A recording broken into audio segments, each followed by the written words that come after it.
Hello friends and welcome back to motor redefined. मैं हूं आपका होस्ट और दोस्त अरिंदम घोष और एक बार फिर मैं आप लोगों के लिए एक जबरदस्त कंपैरिजन के साथ हाजिर हूं।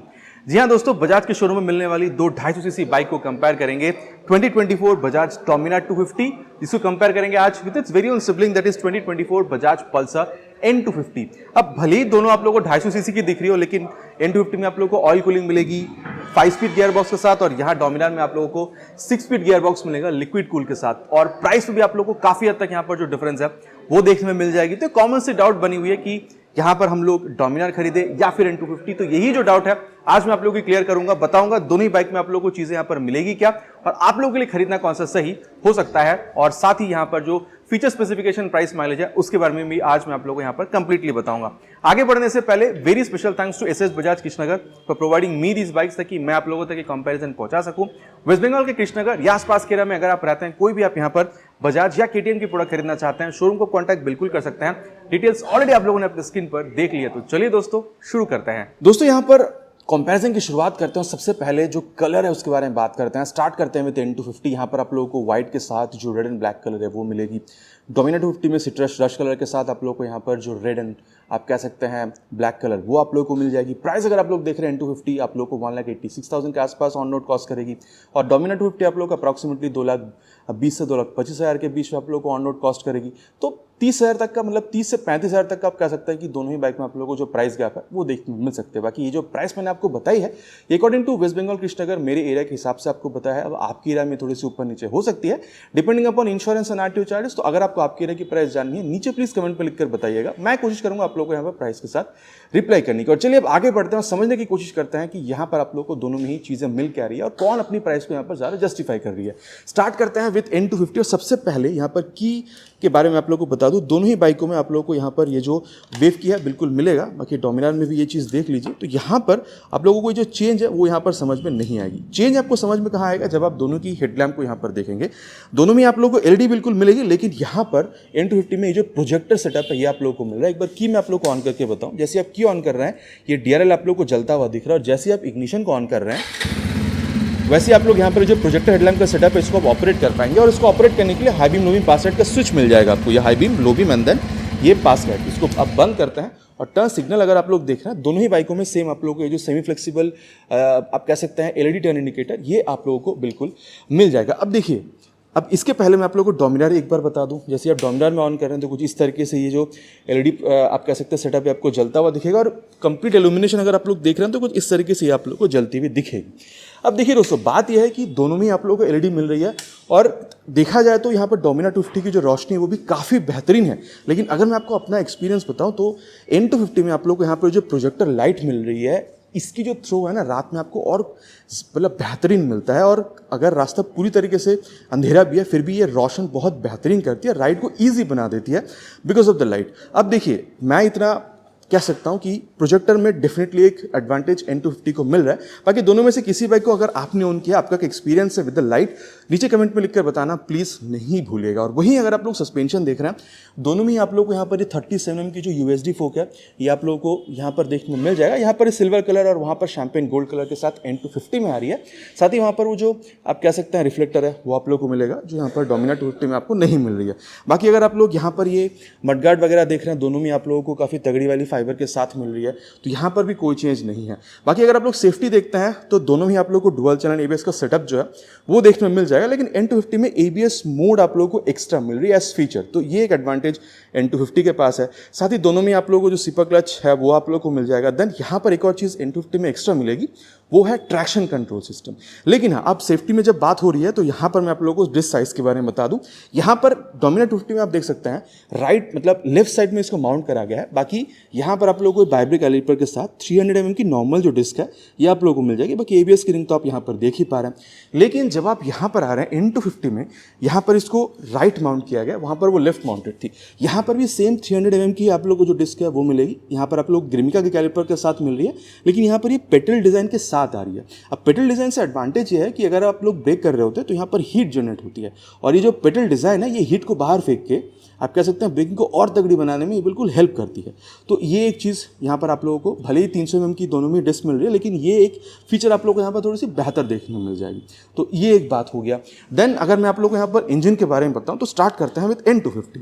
यहाँ पर आप लोगों को 249.07 CC SOHC 2 valve oil cool fuel injected engine आप लोगों को मिलेगा 5 स्पीड गियर बॉक्स के साथ। बाकी क्रैश गार्ड अगर आप लोग देख रहे हैं तो दोनों ही बाइकों में आप लोगों को मिल जाएगी। तो साइड वाइज गिरने पे, भगवान ना करे कभी गिरे, लेकिन साइड वाइज अगर गिरती भी है तो बाइक को स्क्रैचेस की जो पॉसिबिलिटी होती है बाइक में वो काफ़ी हद तक कम हो जाती है। बाकी पावर फिगर अगर आप लोग देख रहे हैं तो यहाँ पर आप लोगों को 24.5 PS की मिलेगी विद 21.5 Nm ऑफ टॉर्क। और स्लीपर असिस्ट क्लच तो आप लोग को दोनों ही मिलेगी, वो मैंने आपको ऑलरेडी बताया है। हाँ, अगर आप लोग यहाँ पर ये इंजन काउल देख रहे हैं तो ये फिट एंड फिनिश आपको N250 में थोड़ी बेहतर ही मिलेगी। यहाँ पर भी सही है, लेकिन फिट एंड फिनिश मुझे यहाँ पर N250 में ज़्यादा बेहतरीन लगी।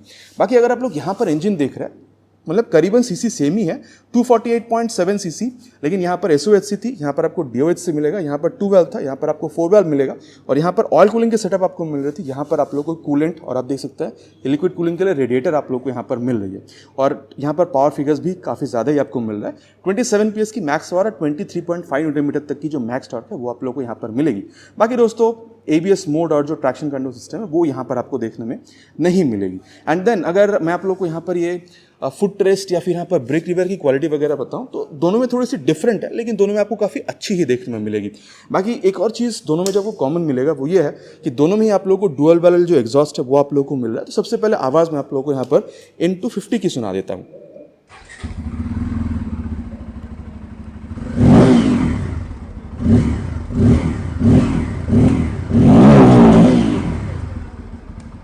तो ये दोस्तों आप लोगों ने यहाँ पर N250 की जो आवाज़ है वो आप लोगों ने यहाँ पर बिल्कुल सुन लिया है। और चलिए अब मैं आप लोगों को यहाँ पर डोमिनार 250 की जो आवाज़ है वो भी मैं आप लोगों को सुना दूँ।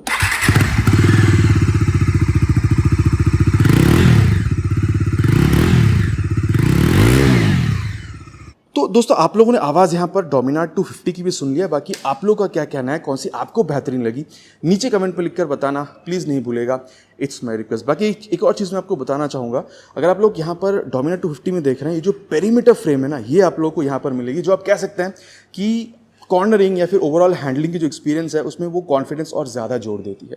तो एक आप कह सकते हैं एक्स्ट्रा पॉइंट आप लोगों को डोमिनार 250 में मिल जाएगी। अब दोस्तों दोनों ही बाइक की यहाँ पर जो रेयर सेक्शन है वहाँ पर चलते हैं, और सबसे पहले मैं आप लोगों को जो टेल लैंप है उसके बारे में बता दूँ। जब आप यहाँ पर N250 में आ रहे हैं तो कुछ इस तरीके से जो टेल लैंप है क्रिस्टलाइन शेप वाली वो आप लोगों को यहाँ पर मिल जाएगी। लेकिन डोमिनार 250 में जैसे आप लोगों को 400 में मिलते हैं, कुछ उसी तरीके से अलग सी जो टेल लैंप है वो मिलेगी। बाकी दोनों में ही आप लोगों को जो LED है चीज़ वो आप लोगों को मिल जाएगी। और फ्रंट की तरह रेयर में भी आप लोगों को दोनों में ही सेम यहाँ पर जो LED टर्न इंडिकेटर है वो आप लोगों को मिलेगा। बाकी यहाँ पर आप देख सकते हैं टेल टाइडी कुछ अलग है, यहाँ पर आप लोगों को चीज़ अलग मिल रही है। बाकी वहाँ पर आप लोगों को डोमिनार में आप कह सकते हैं टायर हगर नहीं मिल रहा था, जो आप लोगों को यहाँ पर मिल रही है, ठीक है। एंड देन अगर मैं आप लोगों को यहाँ पर टायर के बारे में बताऊँ, स्टार्ट करते हैं विद डोमिनार।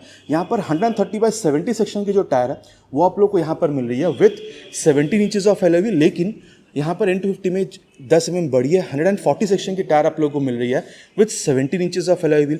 और एक बात है, अगर आप लोग यहाँ पर ब्रेकिंग देख रहे हैं तो यहाँ पर आप लोग देख लीजिए डोमिनार 250 में यहाँ पर भी आप लोगों को 230 mm की मिलेगी, और N250 में भी 230। लेकिन अगेन मैं बताऊंगा वहाँ पर आप लोगों को ये जो पेटल डिज़ाइन थी वो नहीं मिल रही, जो आप लोगों को यहाँ पर मिल रहा है। तो फ्रंट और रियर में आप लोगों को दोनों में यहाँ पर पेटल मिल रहा है, जो आप लोगों को डोमिनार में नहीं मिलेगी।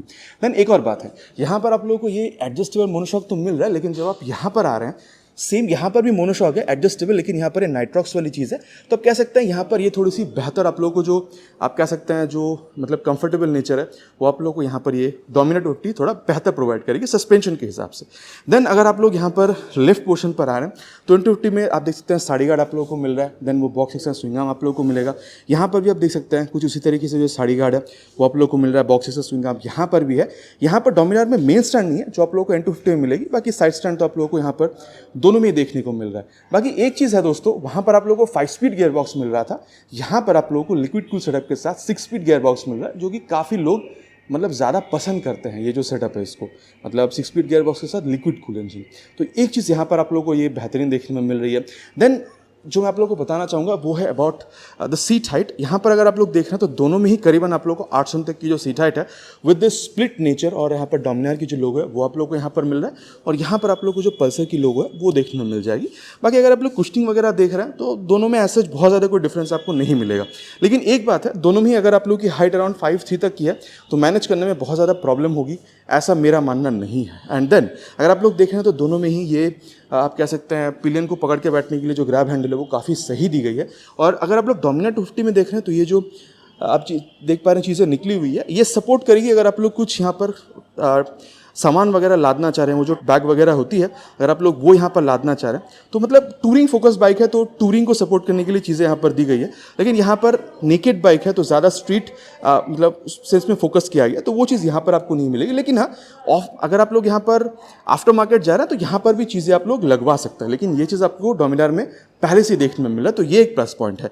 देन अगर आप लोग देख रहे हैं टैंक जो कैपेसिटी उसके बारे में बात करते हैं, यहाँ पर N250 में आप लोगों को 14 लीटर की टैंक और ये आप लोग को मेटालिक देखने में मिल जाएगी। बाकी E20 दोनों में आप लोग को मिलेगा, तो फ्लेक्सिबल से दोनों ही इंजन को रन करा जा सकता है। लेकिन जब आप यहाँ पर आ रहे हैं तो ये आप लोग देख लीजिए, ये आप लोगों को फाइबर की देखने में मिलेगी। भले अंदर जो टैंक आप लोगों को मिल रहा है वो आप लोगों को यहाँ पर मेटल की ही मिलेगी, लेकिन ये आप लोगों को 13 लीटर की मिलेगी। और देखिए माइलेज की जहाँ तक बात है, यहाँ पर आप लोग करीबन 35 किलोमीटर तक एक्सपेक्ट कर सकते हैं, और यहाँ पर भी आप लोग 28, 30, 32 तक यहाँ पर डोमिनार में भी आप एक्सपेक्ट कर सकते हैं।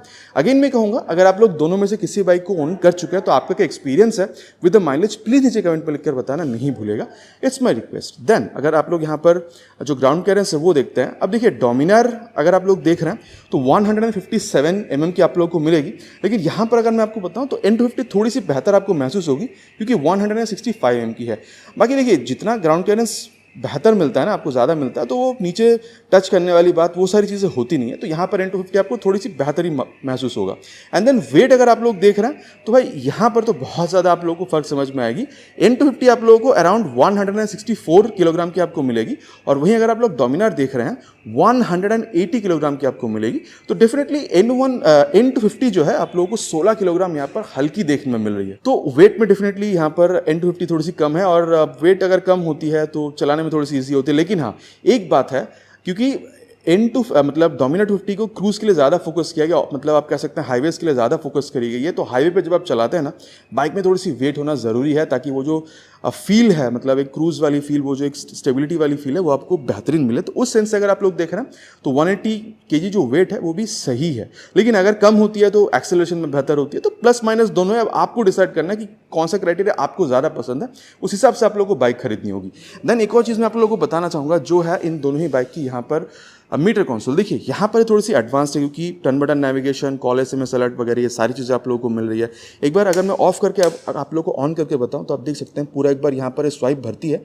यहाँ पर आप लोग को जो टैकोमीटर है, speedometer, gear position sensor, trip, then आप लोग को जो ओडोमीटर है वो मिल रही है, ठीक है। साथ ही यहाँ पर आप देख सकते हैं ब्लूटूथ ब्लिंक कर रही है, तो अगर आप लोग बजाज की राइड कनेक्ट ऐप को यूज़ करते हैं, डाउनलोड इंस्टॉल करके मोबाइल में थ्रू ब्लूटूथ अगर कनेक्ट करते हैं तो यहाँ पर turn button navigation, call SMS alert वगैरह सब कुछ यहाँ पर यूज़ कर सकते हैं। और इसको टॉगल करने के लिए ये बटन आप लोग को यहाँ पर मिल रहा है। तो average fuel economy for trip A and then trip बी, देन यहाँ पर वार्निंग्स में क्योंकि फ्यूल कम है तो वो भराने को कहेगी। सेटिंग में जाएंगे तो क्लॉक आप सेट कर सकते हैं, ठीक है। तो इंस्टेंटेनियस फ्यूल इकोनॉमी ये सारी चीज़ें आप लोगों को यहाँ पर मिल जाएगी। बाकी यहाँ पर अगर आप लोग इसको डबल टैप करते हैं तो यहाँ पर ये जो आप देखिए अभी road, rain and then off road 3 mode भी आपको मिलेगी। और ऑफ रोड में जाके अगर आप लोग स्टंट वगैरह करते हैं तो ट्रैक्शन कंट्रोल सिस्टम को आप चाहें तो ऑफ भी कर सकते हैं। बाकी साइड स्टैंड लगी है तो उसकी भी इंडिकेशन आप लोग को यहाँ पर मिल रही है। बाकी यहाँ पर एक नॉर्मल हैंडल बार आप लोगों को मिल रहा है, बाकी वहाँ पर भी नॉर्मल है, लेकिन यहाँ पर थोड़ी सी अंदर की तरफ करी गई है ताकि वो क्लिप ऑन वाली जो फील है वो आप लोग को यहाँ पर दी जा सके। साथ ही यहाँ पर आप लोग को ये जो high beam low beam pass light का स्विच है वो मिल रहा है। टॉगल करने के लिए यहाँ पर ये जो बटन है ये मिल रहा है। टर्न सिग्नल, हॉर्न ठीक ठाक है, बहुत लाउड ऐसा नहीं कहूँगा। देन ये जो आप कह सकते हैं इंजन के स्विच है वो आपको मिल रहा है, और प्रोजेक्टर को ऑन ऑफ करने के लिए स्विच आपको यहाँ पर दी गई है, और नीचे इंजन ऑन करने का स्विच। बाकी एग्जॉस्ट साउंड तो आप लोगों ने ऑलरेडी यहाँ पर सुन ही लिया। बाकी अगर आप लोग ये मिरर देख रहे हैं तो दोनों में आपको काफ़ी अच्छी जो व्यू है वो ये निकाल कर बिल्कुल दे देगी। यहाँ पर जो बात है ना दोस्तों, मतलब ये हैंडल बार आप देख सकते हैं काफ़ी लंबी सू करी गई है ताकि वो थोड़ी सी चौड़ी वाली फील आपको आ सके, और इसको स्ट्रेट रखा गया है, ठीक है, ताकि क्रूजिंग के लिए आप लोगों को और ज़्यादा हेल्प मिल सके। एंड देन यहाँ पर अगर आप लोग देख रहे हैं पास लाइट का switch, high beam, low beam, turn indicators, और यहाँ पर भी करीबन सेम ही आपको मिल रही है। यहाँ पर ये इंजन के स्विच आपको मिल रहा है एंड यहाँ पर भी अगर आप लोग हेडलैम्प को ऑन ऑफ करना चाह रहे हैं उसके लिए स्विच है और नीचे इंजन ऑन करने का स्विच, एग्जॉस्ट मैंने आपको ऑलरेडी सुना दिया है। बाकी एक और चीज़ है, वहाँ पर आप लोग को ये जो मोबाइल चार्जिंग पोर्ट है वो मिल रहा था, जो आप लोगों को अभी तक यहाँ पर देखने में नहीं मिल रही है। बाकी यहाँ पर अगर आप लोग देख रहे हैं तो यहाँ पे देख सकते हैं ये जो मतलब जो टैकोमीटर है वो देखने को मिल रहा है, स्पीडोमीटर है, गियर पोजिशन सेंसर है। बाकी ब्लूटूथ कनेक्टिविटी यहाँ पर नहीं है। Time, fuel gauge sensor, stand लगी हुई है वो दिख रहा है, देन किलोमीटर्स दिखा रही है ओडोमीटर में, एंड देन ट्रिप 1, ट्रिप 2 और यहाँ पर जो डिस्टेंस टू एम्प्टी है वो आप लोगों को दिख रहा है। मतलब एकदम ही सिंपल सी है, नो नॉनसेंस है, जितना एक चाहिए राइडर को राइड करने के लिए वो मिल रहा है। देन यहाँ पर बजाज की लोगो, ABS का signal and then engine malfunction light आप लोगों को यहाँ पर दिख रहा है। तो यहाँ पर भी कंप्लीटली चीज़ें मैंने आपको बता दिया। डोमिनार 400 में जो आप लोगों को मिरर मिलता है करीबन वही मिरर आप लोगों को यहाँ पर भी देखने में मिल रहा है। तो दोस्तों कंप्लीटली बाइक के बारे में हम लोगों ने यहाँ पर चीज़ों को डिस्कस कर लिया है, किसमें क्या चीज़ें मिल रही है नहीं मिल रही है। देखिए मैं इतना आप लोगों से कह सकता हूँ कि आप लोगों को अगर सिटी राइड्स ज़्यादा करनी है, आप लोगों को एक स्टाइलिश बाइक चाहिए, इनकी लुक अगर आप लोगों को पसंद आ रही है, माइलेज भी आप लोगों को अप्रॉक्सीमेटली 35 किलोमीटर तक की चाहिए, रात के टाइम पे आप राइड ज़्यादा करते हैं, आप लोगों को जो हैंडलिंग है वो स्पोर्टी हैंडलिंग भी आप लोगों को चाहिए, फीचर रिच बाइक चाहिए, जैसे कि यहाँ पर स्लिपर असिस्ट क्लच हो गया, traction control, ABS mode, bluetooth enable meter console है, turn button navigation, call SMS alert, ये सारी चीज़ों के साथ टायर्स भी आप लोगों को अच्छी खासी मोटी वाली चाहिए। अगेन अगर आप लोग की बजट थोड़ी कम है, अराउंड 1,80,000-85,000 तक, तो मेरे ख्याल से N250 is one of the best and most value for money bike आप कह सकते हैं इन दिस सेगमेंट। 250cc की बात कर रहा हूँ। लेकिन दोस्तों आप लोगों को सिटी राइड तो करनी है, लेकिन आप लोग ज़्यादा कह सकते हैं कि मतलब आप टूरिंग फोकस बाइक चाहते हैं, क्रूज़ करने में आप लोगों को ज़्यादा मतलब बाइक आप प्रेफर कर रहे हैं, जहाँ पर आप लोगों को थोड़ी सी वेट भी चाहिए, आप लोगों को डोमिनार की लुक अगर पसंद आ रही है, आवाज़ अगर आप लोगों को सही लग रही है, अगर आप लोगों की बजट आप लोग को अलाउ कर रही है 2,15,20 तक जाने की, माइलेज अगर आप लोगों को 25-30 में अगर आप लोग खुश हैं, लेकिन आप लोगों को वो 6 स्पीड गियर बॉक्स, आप कह सकते हैं DOHC सेटअप, लिक्विड कूलर और ज़्यादा पावर के साथ वो एक्सेलरेशन आप लोग को और बेहतरीन चाहिए। और मैं इतना कह सकता हूं कि क्रूजिंग फोकस बाइक पे आप लोग ज़्यादा यहाँ पर अपना मतलब कंसिडरेशन दे रहे हैं, तो मेरे ख्याल से यहाँ पर जो डोमिनार है ना वो भी आप लोग मतलब खरीद सकते हैं। क्योंकि देखिए डोमिनार में अगर आप लोग बैठ रहे हैं तो वो जो अपराइट राइडर पोजीशन है ना वो आप लोग को यहाँ पर ज़्यादा मिलेगी, जो डेफिनेटली लॉन्ग राइड पे जाने के लिए क्रूजिंग सेंस की मैं बात कर रहा हूँ आप लोग को ज़्यादा हेल्प करेगी।